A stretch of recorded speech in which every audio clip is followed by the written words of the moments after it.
May be seated. Today's lesson comes from the Gospel of Mark. Hear these wonderful words, and may they speak to your heart and your soul. One of the teachers of the law came and heard them debating, noticing that Jesus had given them a good answer. He asked him, "Of all the commandments, which is the most important?" "The most important one," Jesus answered, "is this: Hear, O Israel, the Lord our God, the Lord is one. Love the Lord your God with all of your heart and with all of your soul and with all of your mind and with all of your strength. The second is this: love your neighbor as yourself. There is no commandment greater than these." "Well said, teacher," the man replied. "You are right in saying that God is one and there is no other but Him. To love Him with all of your heart and with all of your understanding and with all of your strength and to love your neighbor as yourself is more important than all burnt offerings and sacrifices." When Jesus saw that he had answered wisely, he said to him, "You are not far from the kingdom of God." And from then on, no one dared ask him any more questions. In this little passage, there is so much going on. First of all, the man in the story, he was eavesdropping on a conversation that Jesus was having. And he noticed that Jesus was answering wisely. So then he goes to Jesus and he says, "Which is the greatest of the commandments?" And then Jesus responded, "Love the Lord your God with all of your heart, with all of your soul, with all of your mind, and with all of your strength. And the second one is love your neighbor as yourself." And the man then says, "You have answered wisely, yes, and these commandments are more important than all of the burnt offerings and all of the sacrifices." Now, this young man took a huge risk because the religious authorities and all those who wanted to condemn Jesus heard him siding with Jesus on this. You see?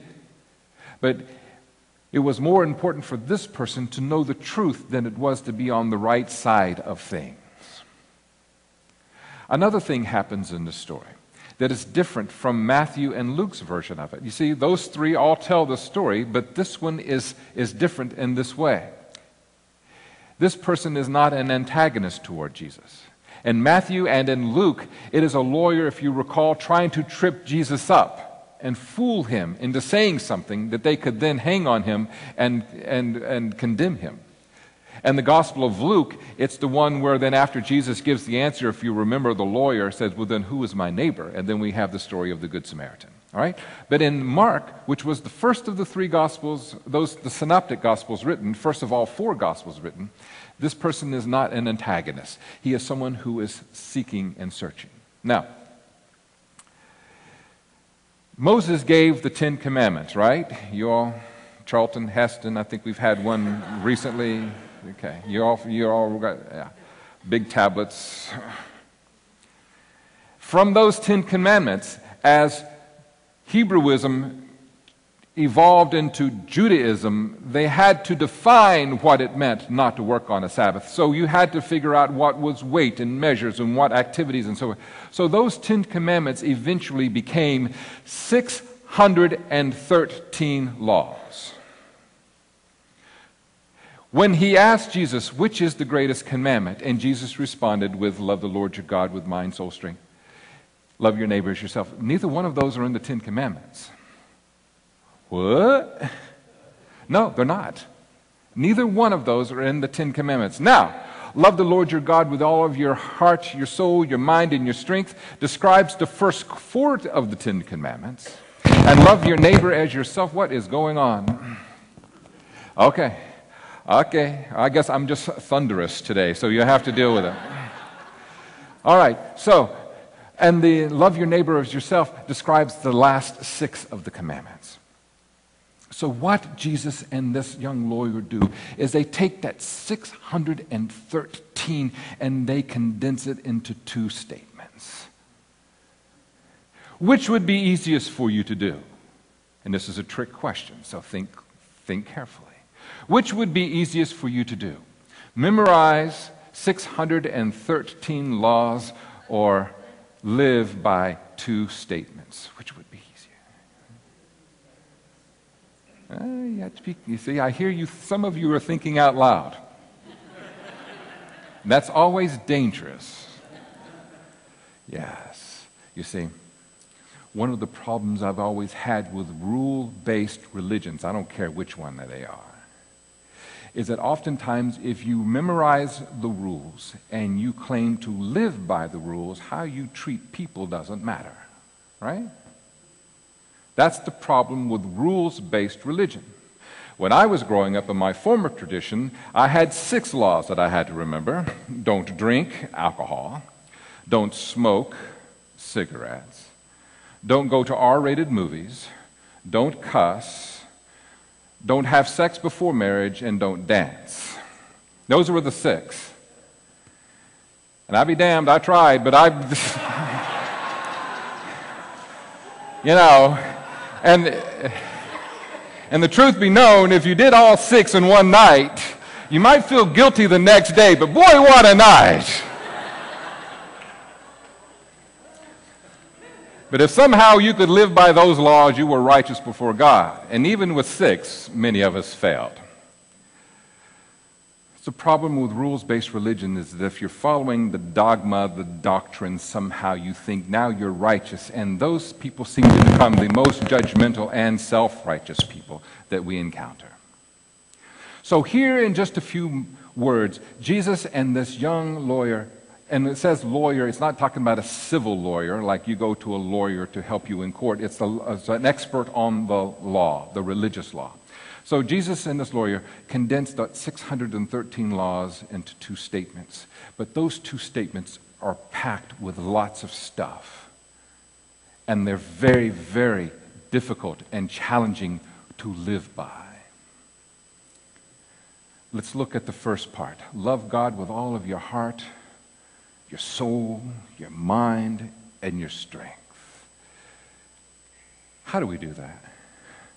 I mean, seriously. I hear people say, I give everything to God. God is first in everything. And I'm thinking, I know you. No, you don't. Not even more than I do. How can you do that? God is invisible. It's hard enough to love the people you see, much less some feeling, some essence out there in the universe. Am I right? How do you do that? Well, there are 4 artists that I can say I love. Auguste Renoir, Michelangelo, Rembrandt, and Leonardo da Vinci. How can I say I love these people? They've been dead for a very long time, but their art still lives. Yes, I look at the art and I love what I see and I'm inspired by it. But you know what else I've done? I've read their stories. I've read their biographies, you see. I know that when I see Rembrandt's Flora, it's his beloved wife Saskia. He was madly in love with this woman, and she was so good for him. She had a mind for business. He spent everything he had, so she is the one from all the money that he made from his art, took it and set it aside, and when she died, she left it all to their son Titus because she knew Rembrandt would spend it before Titus could grow up. And you see that beautiful little painting of that boy sitting there in front of a book. That's his beloved son Titus. You say, I know, I see the pictures and I know the stories, but I love Rembrandt. He was a very arrogant but talented artist. They said, why don't you go to Italy and France and study? He says, why? All the greatest artists are right here in Denmark, right? In Holland. So, Auguste Renoir. I've read books about him. I have this wonderful book that I bought for a graduation gift from seminary. It's huge. It's bigger than most Bibles. And it's got not only the pictures and the prints of his paintings and his drawings, but it's got letters and correspondence. And I swear to you, when my mother was dying, Renoir's great-great-grandson, who lives in Canada, is also an artist. He was having a show in Orlando. And I took that book to see if he would sign it.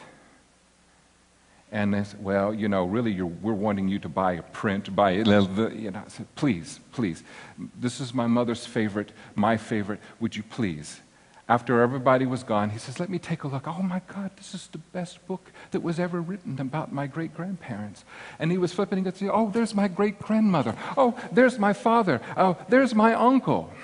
As he was looking at the paintings, he wasn't seeing pretty pictures. He was seeing people that he knew. You see, I know them and I love them because I've taken the time to do what? Figure out who they are.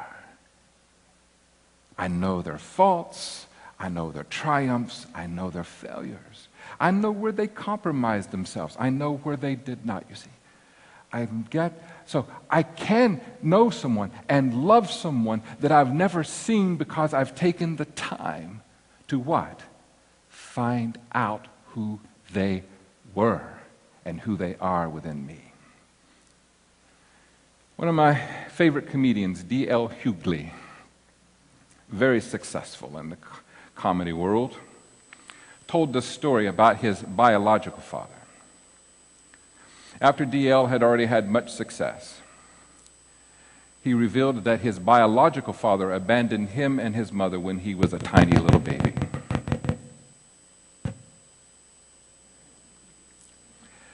And never ever made contact with him while he was growing up.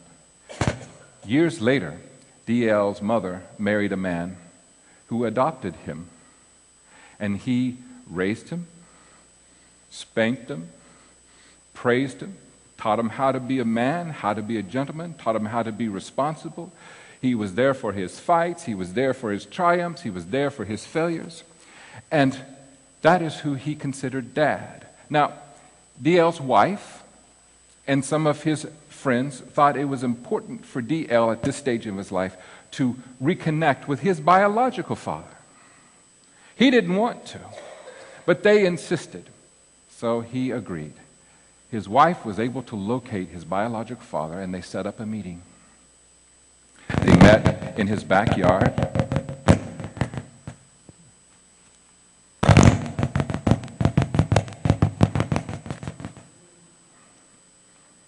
They met in his backyard for about an hour. And after their reunion and their visit, this is what D.L. said to him. I've met you, I've seen you, but you're not my father. My father was the man who was there for me. My father was there as the man who raised me. My father was there, the man who knows me. So I've met you, I've seen you, I need you to leave, and I never need you to come back again or ever make contact with me again, because my dad is Mr. Hughley. You see? Now, in our hearts, we would like to think, oh, that's not the way those stories are supposed to end. But he was being so honest, you see. Why was Mr. Hughley father? Because he's the one he knew. That's the one that he had some level of intimacy with. The one who helped to create him biologically. Why wasn't he father? Because that person never took the time to find out who he was and what he was about and what he was doing. My concern for many of us in this room and around the world, when we think of God, it's like D.L.'s biological father, someone we know about, but there's no real intimacy there. Do you get where I'm going with this?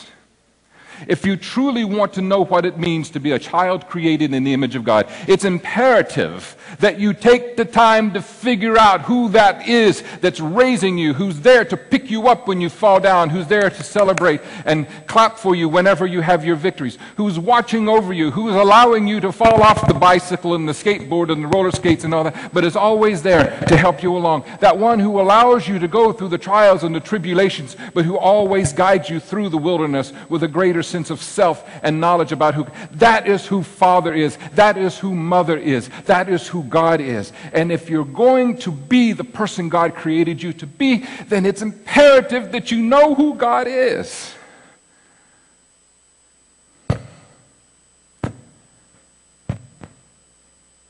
It's imperative. You can't say, oh, I love God, and you haven't a clue. And this gnosko, this knowing, this intimacy, is what Jesus, love the Lord your God with all of your, with all of your heart and your soul and your mind and your strength. You spend a lifetime trying to discover all you can. How do we do that? Read God's biography. It happens to be a black book in most cases, with a cross on the front. There's always holy in it, and it's in the title, Holy Bible. And I encourage you to start with Matthew, Mark, Luke, and John, because I believe that Jesus most clearly defined who God is. Come to Bible study. Sunday mornings, we have it. Tuesday night, we're starting it all over again. Come to worship. Ask questions. Ask questions. And the more you know, the more intimate you can be. I had a seminary professor, Dr. Thomas Graves, brilliant. I took as many classes with him as I could, philosophy and religion. And when he did his final exam, this is the way he did it. He gave us 7 questions that could be on the exam a week before the test. So we had time to research them. 5 of those 7 would be on the test, and we would have to answer 3 of those 5. But guess what we did during that whole week? Researched, worked with our friends, went to Dr. Graves and asked questions. By the time we came to the test on that morning, he was able to reduce all the stuff that he had taught and put it into 7 questions, of which we had to answer 3.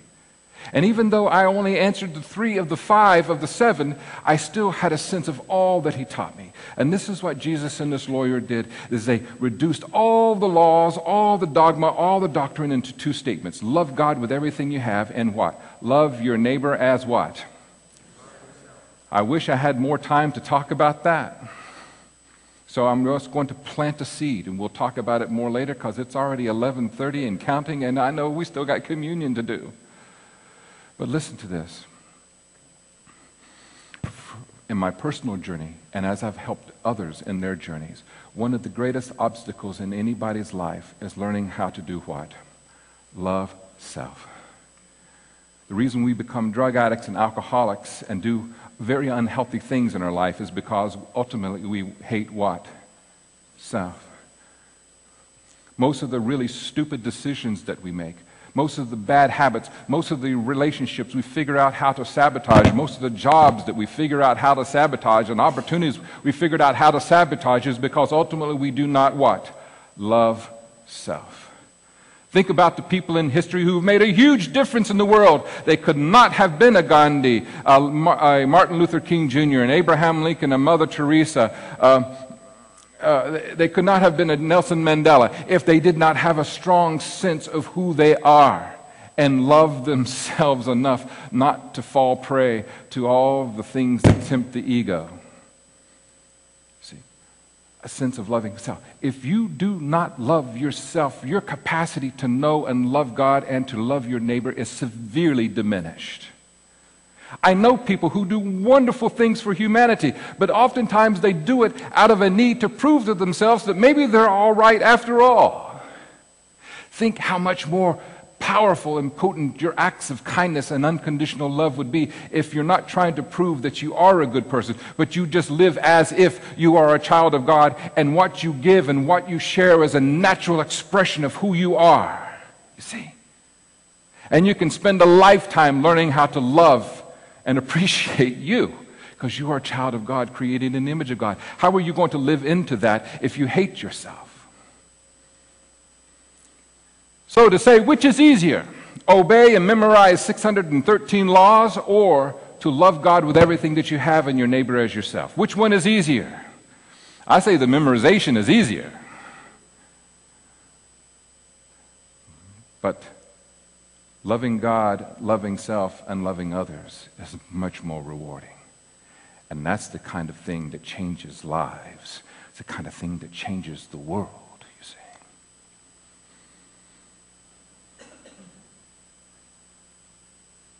Who are you? And how is the reality of God manifesting itself in you? What you think, what you do, what you say.